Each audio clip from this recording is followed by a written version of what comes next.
ನಮಸ್ಕಾರ ಸ್ನೇಹಿತರೆ, ಇವತ್ತಿನ ಕರ್ನಾಟಕದ ಟಾಪ್ ಅಪ್ಡೇಟ್ಗಳು ನಿಮ್ಮ ಮುಂದಿದೆ. ಬಿಪಿಎಲ್ ಕಾರ್ಡ್ದಾರರಿಗೆ ಬಿಗ್ ಶಾಕ್. ಎಲ್ಪಿಜಿ ಗ್ಯಾಸ್ ಮೇಲೆ ಹೊಸ ನಿಯಮ, ಗೃಹ ಲಕ್ಷ್ಮಿ ಯೋಜನೆಯ ಹೊಸ ಅಪ್ಡೇಟ್ ಸೇರಿದಂತೆ ಚಿನ್ನ ಬೆಳ್ಳಿ ದರದಲ್ಲಿ ಬದಲಾವಣೆಯಾಗಿದೆ. ಈ ಎಲ್ಲಾ ಮಾಹಿತಿಗಳು ನಿಮ್ಮ ಮನೆಯಲ್ಲಿ ಖರ್ಚು, ನಿಮ್ಮ ಭವಿಷ್ಯ ಮತ್ತು ನಿಮ್ಮ ಸೌಲಭ್ಯಗಳಿಗೆ ನೇರವಾಗಿ ಸಂಬಂಧಪಟ್ಟಿದೆ. ಆದ್ದರಿಂದ ವಿಡಿಯೋವನ್ನು ಸಂಪೂರ್ಣವಾಗಿ ನೋಡಿ, ಏಕೆಂದರೆ ಮಧ್ಯದಲ್ಲಿ ನಿಮಗೆ ತುಂಬಾ ಮುಖ್ಯವಾದ ಮಾಹಿತಿ ಸಿಗಲಿದೆ. ಇದರ ಜೊತೆಗೆ ನೀವು ಇನ್ನೂ ಕೂಡ ನಮ್ಮ ಚಾನೆಲ್ ನ ಸಬ್ಸ್ಕ್ರೈಬ್ ಮಾಡಿಲ್ಲ ಅಂದ್ರೆ ಈ ಕೂಡಲೇ ಸಬ್ಸ್ಕ್ರೈಬ್ ಮಾಡಿಕೊಳ್ಳಿ. ಹಾಗಾದ್ರೆ ಬನ್ನಿ ವೀಕ್ಷಕರೇ, ಮೊದಲನೆಯ ಒಂದು ಟಾಪ್ ಅಪ್ಡೇಟ್ ಏನೆಂದು ನೋಡೋಣ. ಕಾಂಗ್ರೆಸ್ ನಲ್ಲಿ ಎರಡು ಬಣಗಳಲ್ಲಿ ನಾಯಕತ್ವದ ವಿಚಾರವಾಗಿ ಮೇಲಾಟ ನಡೆದಿದೆ. ಇದಕ್ಕೆ ಪರ್ಯಾಯವಾಗಿ ದಲಿತ ಮುಖ್ಯಮಂತ್ರಿ ಕೂಗು ಕೇಳಿ ಬರುತ್ತಿದೆ. ಈ ನಡುವೆ ಉಪ ಮುಖ್ಯಮಂತ್ರಿ ಡಿಕೆ ಶಿವಕುಮಾರ್ ರಾಹುಲ್ ಗಾಂಧಿ ಖರ್ಗೆ ಅವರ ತೀರ್ಮಾನ ನನಗೆ ಪ್ರಸಾದ ಎಂದು ಹೇಳಿದ್ದಾರೆ. ಹೌದು ವೀಕ್ಷಕರೇ, ಈ ಮೊದಲು ಪ್ರಯತ್ನ ವಿಫಲವಾದರೂ ಪ್ರಾರ್ಥನೆ ವಿಫಲವಾಗದು, ಶ್ರಮಕ್ಕೆ ಯಾವಾಗಲೂ ಫಲ ಇದ್ದೇ ಇರುತ್ತದೆ ಎಂದು ಡಿಕೆ ಶಿವಕುಮಾರ್ ಅವರು ಹೇಳಿದ್ದಾರೆ. ಹೌದು, ಎಐಸಿಸಿ ಅಧ್ಯಕ್ಷ ಮಲ್ಲಿಕಾರ್ಜುನ್ ಖರ್ಗೆ, ಪಕ್ಷದ ಅಧಿನಾಯಕ ರಾಹುಲ್ ಗಾಂಧಿ ಸೇರಿದಂತೆ ಹೈಕಮಾಂಡ್ ತೀರ್ಮಾನವನ್ನು ಪ್ರಸಾದವೆಂದು ಸ್ವೀಕರಿಸುತ್ತೇವೆ ಎಂದು ಈಗ ಸ್ಪಷ್ಟಪಡಿಸಿದ್ದಾರೆ. ಇದರ ಜೊತೆಗೆ ಮುಂದಿನ ಒಂದು ಅಪ್ಡೇಟ್ ಏನೆಂದು ನೋಡೋಣ. ಬನ್ನಿ ವೀಕ್ಷಕರೇ, ಕರ್ನಾಟಕ ಸೇರಿದಂತೆ 9 ರಾಜ್ಯಗಳಲ್ಲಿನ ಆದಾಯ ಕೊರತೆ, ಸಾಲದ ಹೊರೆ ಕುರಿತು ಕಳವಳ ವ್ಯಕ್ತಪಡಿಸಿರುವ ಕೇಂದ್ರ ಸರ್ಕಾರ ಈಗ ಬೆಳವಣಿಗೆಗೆ ಮುಂದಿನ ದಿನಗಳಲ್ಲಿ ಈ ರಾಜ್ಯಗಳು ಆರ್ಥಿಕ ಸಂಕಷ್ಟಕ್ಕೆ ತುತ್ತಾಗುತ್ತದೆ ಕಾರಣವಾಗಬಹುದು ಎಂದು ಎಚ್ಚರಿಕೆ ಕೂಡ ವಹಿಸಿದೆ. ಹೌದು ವೀಕ್ಷಕರೇ, ವಿಶೇಷವೇನೆಂದರೆ ಆದಾಯ ಕೊರತೆ, ಸಾಲದ ಹೊರೆ ಹೆಚ್ಚಳಕ್ಕೆ ಏನು ಕಾರಣ ಎಂಬ ಬಗ್ಗೆ ಕೇಂದ್ರ ಸರ್ಕಾರ ನೇರವಾಗಿ ಪ್ರಸ್ತಾಪ ಮಾಡದೇ ಇದ್ದರೂ ಈ ರಾಜ್ಯಗಳಿಗೆ ಆಡಳಿತ ನಡೆಸುತ್ತಿರುವ ರಾಜ್ಯ ಸರ್ಕಾರಗಳು ಘೋಷಿಸಿರುವ ಗ್ಯಾರಂಟಿಗಳ ಬಗ್ಗೆ ಈ ಹಿಂದೆಯೂ ಹಲವು ಬಾರಿ ಕೇಂದ್ರ ಸರ್ಕಾರ ಎಚ್ಚರಿಕೆ ನೀಡಿತ್ತು.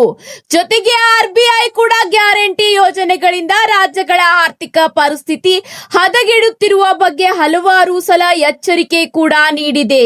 ಹೌದು ವೀಕ್ಷಕರೇ, ಗ್ಯಾರಂಟಿ ಯೋಜನೆಗಳಿಂದ ಈಗ ರಾಜ್ಯಕ್ಕೆ ಸಂಕಷ್ಟ ಬಂದಿದೆ. ಗ್ಯಾರಂಟಿ ನೀಡಿ ಸಂಕಷ್ಟಕ್ಕೆ ಸಿಲುಕಿ ಬಿದ್ದ ರಾಜ್ಯಗಳು ಕೇಂದ್ರದ ಬಳಿ ಹಣಕಾಸಿನ ನೆರವಿಗೆ ಮೊರೆ ಇಟ್ಟರೆ ನೆರವು ನೀಡುವುದು ಕಷ್ಟ ಎಂಬ ಪರೋಕ್ಷ ಸಂದೇಶ ರವಾನಿಸಿದೆ ಎಂದು ಈಗ ತಿಳಿದು ಬಂದಿದೆ. ಹೌದು, ಕರ್ನಾಟಕ ಸೇರಿದಂತೆ ಹಿಮಾಚಲ ಪ್ರದೇಶ, ಪಂಜಾಬ್, ಆಂಧ್ರಪ್ರದೇಶ, ರಾಜಸ್ಥಾನ, ಕೇರಳ, ಹರಿಯಾಣ, ಮಹಾರಾಷ್ಟ್ರ ಮತ್ತು ಛತ್ತೀಸ್ಗಢ ರಾಜ್ಯಗಳಿಗೆ ಕೇಂದ್ರ ಸರ್ಕಾರ ಈಗ ಎಚ್ಚರಿಕೆ ನೀಡಿದೆ. ಇದರ ಜೊತೆಗೆ ಮುಂದಿನ ಒಂದು ಟಾಪ್ ಅಪ್ಡೇಟ್ ಏನೆಂದು ನೋಡೋಣ. ಬನ್ನಿ ವೀಕ್ಷಕರೇ, ಬಿಪಿಎಲ್ ಕಾರ್ಡ್ದಾರರಿಗೆ ಈಗ ಮಹತ್ವದ ಮಾಹಿತಿ ಬಂದಿದೆ. ರಾಜ್ಯದಲ್ಲಿ ಕಳೆದ 3 ವರ್ಷಗಳಿಂದ ಹೊಸ ಪಡಿತರ ಚೀಟಿಗೆ ಅರ್ಜಿ ಆಹ್ವಾನಿಸಿದ ಕಾರಣ ಲಕ್ಷಾಂತರ ಅರ್ಹ ಬಡವರು ಬಿಪಿಎಲ್ ಸೌಲಭ್ಯಗಳಿಂದ ವಂಚಿತರಾಗುತ್ತಿದ್ದಾರೆ.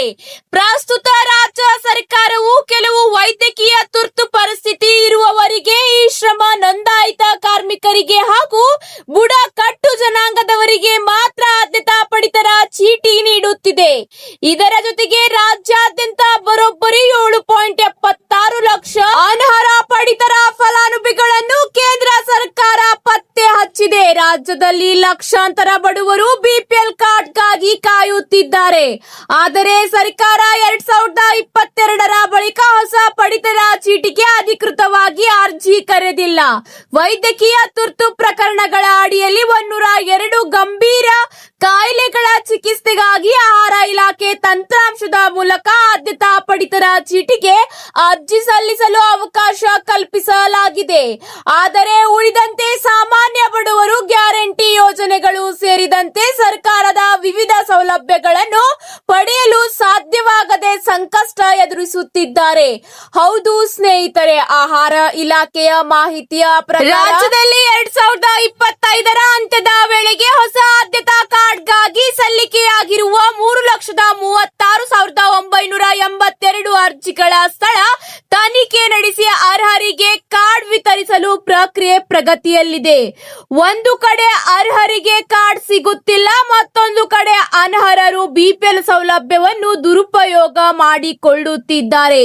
ರಾಜ್ಯದಲ್ಲಿ 7.76 ಲಕ್ಷ ಶಂಕಾಸ್ಪದ ಪಡಿತರ ಫಲಾನುಭವಿಗಳನ್ನು ಕೇಂದ್ರ ಸರ್ಕಾರ ಪತ್ತೆ ಮಾಡಿದೆ. ವಾರ್ಷಿಕ 1.20 ಲಕ್ಷಕ್ಕಿಂತ ಹೆಚ್ಚು ಆದಾಯ ಇರುವವರು, 25 ಲಕ್ಷಕ್ಕೂ ಅಧಿಕ ಜಿಎಸ್ಟಿ ವಹಿವಾಟು ನಡೆಸುವವರು, ದುಬಾರಿ ವಾಹನ ಹೊಂದಿರುವವರು ಹಾಗೂ 7.5 ಎಕರೆಗೂ ಹೆಚ್ಚು ಭೂಮಿ ಹೊಂದಿರುವವರು ಈ ಪಟ್ಟಿಯಲ್ಲಿದ್ದಾರೆ. ಇಂತಹ ಅನರ್ಹ ಕಾರ್ಡ್ಗಳನ್ನು ರದ್ದುಪಡಿಸುವ ಕಾರ್ಯ ನಡೆಯುತ್ತಿದೆ.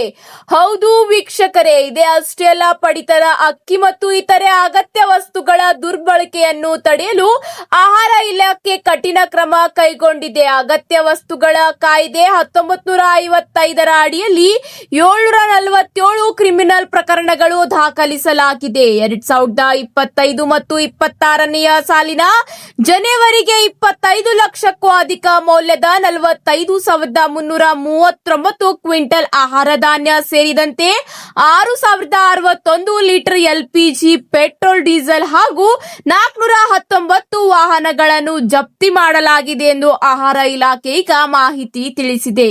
ಇದರ ಜೊತೆಗೆ ಮುಂದಿನ ಒಂದು ಅಪ್ಡೇಟ್ ಏನೆಂದು ನೋಡೋಣ ಬನ್ನಿ ವೀಕ್ಷಕರೇ. ಗೃಹ ಲಕ್ಷ್ಮಿ ಯೋಜನೆಯ ಫಲಾನುಭವಿಗಳಿಗೆ ಮೇ ತಿಂಗಳ ಹಣ ವರ್ಗಾವಣೆ ಆರಂಭವಾಗಿದೆ. ನಿಮ್ಮ ಖಾತೆಗೂ ಹಣ ಜಮಾವಣೆಯಾಗಿದ್ದರೆ ಕಮೆಂಟ್ ಮೂಲಕ ಎಸ್ ಅಂತ ತಿಳಿಸಿ.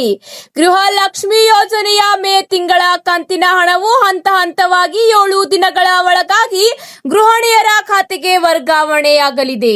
ಇದೇ ಅಷ್ಟೇ ಅಲ್ಲ, ಈಗ ಗೃಹ ಲಕ್ಷ್ಮಿ ಯೋಜನೆಯ ಅಡಿಯಲ್ಲಿ ಹೊಸ ಅಪ್ಡೇಟ್ ಬಂದಿದೆ. ಮೃತರಿಗೂ ಕೂಡ ಗೃಹ ಲಕ್ಷ್ಮಿ ಹಣ ಜಮೆಯಾಗುತ್ತಿರುವ ಬಗ್ಗೆ ಮಾಹಿತಿ ಬಂದ ಹಿನ್ನೆಲೆಯಲ್ಲಿ ಸಮೀಕ್ಷೆ ನಡೆಸಿ ಅಂತಹ ಬ್ಯಾಂಕ್ ಖಾತೆಗಳನ್ನು ಪತ್ತೆ ಮಾಡಲಾಗಿದ್ದು ಹಣವನ್ನು ವಾಪಸ್ ಪಡೆಯಲು ತೀರ್ಮಾನಿಸಲಾಗಿದೆ. ಮಹಿಳಾ ಮತ್ತು ಮಕ್ಕಳ ಕಲ್ಯಾಣ ಇಲಾಖೆಯ ಅಧಿಕಾರಿಗಳು ಈ ಕುರಿತು ಬ್ಯಾಂಕ್ ಅಧಿಕಾರಿಗಳೊಂದಿಗೆ ಸಂಪರ್ಕ ಮಾಡಿದ್ದು ಈ ನಿಟ್ಟಿನಲ್ಲಿ ಕಾರ್ಯ ಈಗ ಪ್ರಗತಿಯಲ್ಲಿದೆ.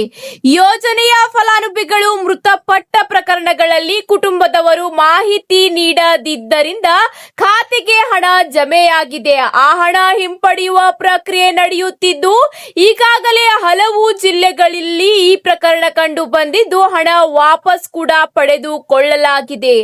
ಈ ಒಂದು ಗೃಹ ಲಕ್ಷ್ಮಿ ಯೋಜನೆಯ ಫಲಾನುಭವಿ ಮೃತಪಟ್ಟ ಮಾಹಿತಿಯನ್ನು ಶಿಶು ಅಭಿವೃದ್ಧಿ ಯೋಜನಾ ಅಧಿಕಾರಿಗಳಿಗೆ ನೀಡುವಂತೆ ಅಂಗನವಾಡಿ ಕಾರ್ಯಕರ್ತರಿಗೆ ನಿರ್ದೇಶಿಸಲಾಗಿದೆ. ಪ್ರತಿ ತಿಂಗಳು ಫಲಾನುಭವಿಗಳ ಪಟ್ಟಿ ಪರಿಶೀಲಿಸಿ ಮೃತರ ಖಾತೆಗೆ ಹಣ ಜಮೆ ಆಗದಂತೆ ಎಚ್ಚರ ವಹಿಸಲು ಬ್ಯಾಂಕುಗಳಿಗೆ ನಿರ್ದೇಶಿಸಲಾಗುತ್ತಿದೆ ಎಂಬ ಮಾಹಿತಿ ಈಗ ತಿಳಿದು ಬಂದಿದೆ. ಈಗ ಎಲ್ಪಿಜಿ ಗ್ಯಾಸ್ದಾರರಿಗೆ ಮಹತ್ವದ ಮಾಹಿತಿ ಬರುತ್ತಿದೆ. 19 ಕೆಜಿಯ ವಾಣಿಜ್ಯ ಸಿಲಿಂಡರ್ ದರ ಬರೋಬ್ಬರಿ 993 ರೂಪಾಯಿ ಏರಿಕೆಯಾಗಿದೆ. ಇದರ ಬೆನ್ನಲ್ಲೇ ಇಂಧನ ಬೆಲೆಗಳು ಲೀಟರ್ಗೆ 4 ರಿಂದ 5 ರೂಪಾಯಿ ಬೆಲೆ ಏರಿಕೆಯಾಗುತ್ತದೆ. ಇದೇ ಅಷ್ಟೇ ಅಲ್ಲ, ಎಲ್ಪಿಜಿ ಬೆಲೆ ಸಿಲಿಂಡರ್ಗೆ 40 ರೂಪಾಯಿಂದ 50 ರೂಪಾಯಿ ಏರಿಕೆಯಾಗುವ ಸಾಧ್ಯತೆ ಇದೆ ಎಂದು ಹೇಳಲಾಗಿದೆ. ಇಂಧನ ಮತ್ತು ಎಲ್ಪಿಜಿ ಸಿಲಿಂಡರ್ಗಳ ಬೆಲೆಗಳು ಹೆಚ್ಚಾಗುವ ಸಾಧ್ಯತೆ ಇದೆ. ಪಶ್ಚಿಮ ಏಷ್ಯಾದಲ್ಲಿ ಹೆಚ್ಚುತ್ತಿರುವ ಯುದ್ಧದ ನಡುವೆ ಜಾಗತಿಕ ಕಚ್ಚಾ ತೈಲ ಬೆಲೆಗಳು ಏರಿಕೆಯಾಗುತ್ತಿರುವುದರಿಂದ ಸರ್ಕಾರವು ಏರಿಕೆಯ ಬಗ್ಗೆ ಚಿಂತಿಸುತ್ತಿದೆ ಎಂದು ಸರ್ಕಾರಿ ಉನ್ನತ ಮೂಲಗಳು ಈಗ ತಿಳಿಸುತ್ತಿವೆ. ಪೆಟ್ರೋಲ್ ಮತ್ತು ಡೀಸೆಲ್ ಬೆಲೆಗಳು ಲೀಟರ್ಗೆ ಸುಮಾರು 4 ರಿಂದ 5 ರೂಪಾಯಿ ಹೆಚ್ಚಳವಾಗಬಹುದು. ದೇಶೀಯ ಎಲ್ಪಿಜಿ ಸಿಲಿಂಡರ್ಗಳು ಸುಮಾರು 40 ರೂಪಾಯಿಂದ 50 ರೂಪಾಯಿಗೆ ಏರಿಕೆಯಾಗಬಹುದು. ಅನುಮೋದನೆ ದೊರೆತರೆ ಸುಮಾರು 4 ವರ್ಷಗಳಲ್ಲಿ ಪೆಟ್ರೋಲ್ ಮತ್ತು ಡೀಸೆಲ್ ಬೆಲೆಗಳಲ್ಲಿ ಇದು ಮೊದಲ ಹೆಚ್ಚಳವಾಗಲಿದೆ ಎಂಬ ಮಾಹಿತಿ ತಿಳಿದು ಬಂದಿದೆ. ಇದೇ ಅಷ್ಟೇ ಅಲ್ಲ, ಈಗ ಉಜ್ವಲ ಯೋಜನೆಯ ಫಲಾನುಭವಿಗಳಿಗೆ ಸಬ್ಸಿಡಿ ಪಡೆಯಲು ಈ ಕೆವೈಸಿ ಅಪ್ಡೇಟ್ ಮಾಡುವಂತೆ ಸೂಚನೆ ನೀಡಲಾಗಿದೆ. ಇದರ ಜೊತೆಗೆ ಮುಂದಿನ ಒಂದು ಟಾಪ್ ಅಪ್ಡೇಟ್ ಏನೆಂದು ನೋಡೋಣ ಬನ್ನಿ ವೀಕ್ಷಕರೇ.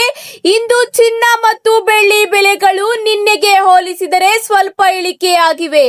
ಆದರೆ ಗ್ರಾಹಕರಿಗೆ ಸಮಾಧಾನದ ಸುದ್ದಿ ಏನೆಂದರೆ ಕಳೆದ ಒಂದು ವಾರದ ಅವಧಿಯಲ್ಲಿ ಚಿನ್ನ ಮತ್ತು ಬೆಳ್ಳಿ ಎರಡು ಗಣನೀಯ ಪ್ರಮಾಣದಲ್ಲಿ ಅಗ್ಗವಾಗಿವೆ. ಮದುವೆ ಸೀಸನ್ ಹಿನ್ನೆಲೆಯಲ್ಲಿ ಆಭರಣ ಖರೀದಿಸಲು ಬಯಸುವವರಿಗೆ ಇದು ಒಂದು ಅನುಕೂಲಕರ ಅವಕಾಶವಾಗಿದೆ. ಬೆಂಗಳೂರಿನಲ್ಲಿ ಇಂದಿನ ಚಿನ್ನದ ದರ ಎಷ್ಟಿದೆ ಎಂಬ ಮಾಹಿತಿ ನೋಡೋಣ ಬನ್ನಿ ವೀಕ್ಷಕರೇ.